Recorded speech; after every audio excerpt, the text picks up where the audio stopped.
От 27 години бия камбаните. И съм толкова привързана към тях. Те са много атрактивни.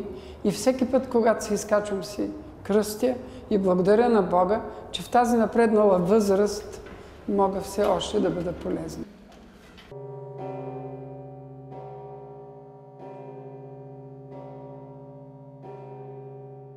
За да станете пълноценен звънар, е необходимо да успеете двете различни темпа да победите. Защото с дясната ръка е едно темпо, с лявата е друго темпо. С лявата ръка се правят някакви движения, които образуват една хармония, малка хармония, а с дясната ръка се бият малките камбанки. Поначало камбаните са от 12 тона, после 6 тонна, после 3 тонна и така се стига до най-малките камбани. Когато застанете на местото, където трябва да разигравате 10 камбани, е доста уморително. Но аз като студентка и като ученичка съм тренирала гребен спорт, което ми дава възможност до късно да мога да изпълнявам тази длъжност. От ранна възраст съм възпитана да посещавам храм с моите братя и нашето семейство е много вярващо и съм потомка на много вярващи родители, прародители и така нататък. Така че, когато дойде 9 септември, започнаха вече неудачията. При посещението на храма започнаха преследвания, особено за преподаватели. На 3-та година съвсем случайно успях да запиша университета, защото при той бях 10 години в Френския колеж Сен-Жозеф и баща ми беше виден търговец.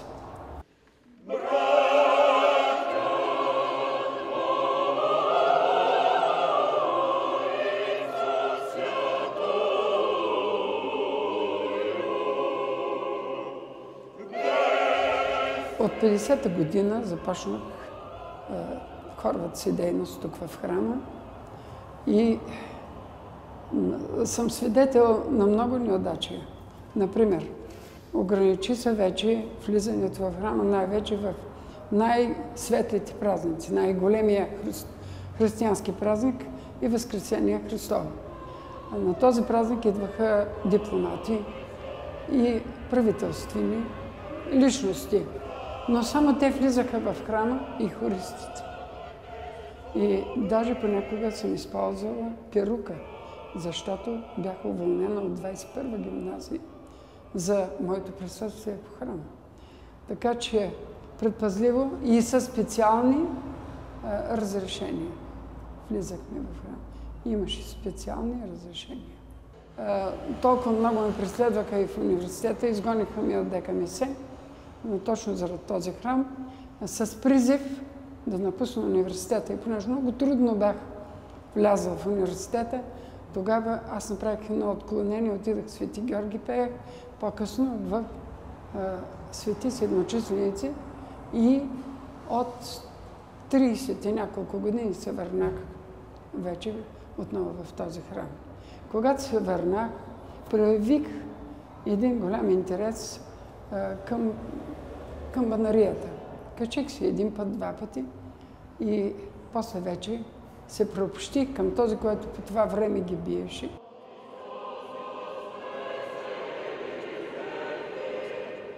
И след това той се пое своя път и беше възложен поста на мен от 85-та година. 1 февруари. Камбаните са отляти край Москва. Историята на камбаните, те са 12 на брой, много звучни, много атрактивни. Най-големият ми внук е пръв заместник на камбаните. Около мен с трите ми дъщери се въртат 9 и наскоро ще бъде с Божията помощ и 10-то дете. Така че моя живот е много пълноценен. И аз съм щастлива, че Господ ми е дарил с така голяма фамилия. И това ми дава и настроение, и сили, и всичко, за да побеждавам незгодите.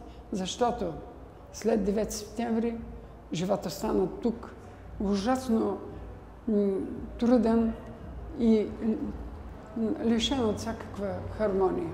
Тази младеж, която бе изхабена, трябва тази младеж да се просвещава, да ставам твърдо на позицията, да се изучава още от септември, задължително да влезе като предмет, учебен предмет в програмите на просветата, вероучението, да се запознаят тези деца, които са отгледани в детските домове, без всякакъв контрол и без всякакъв полъх на духовност,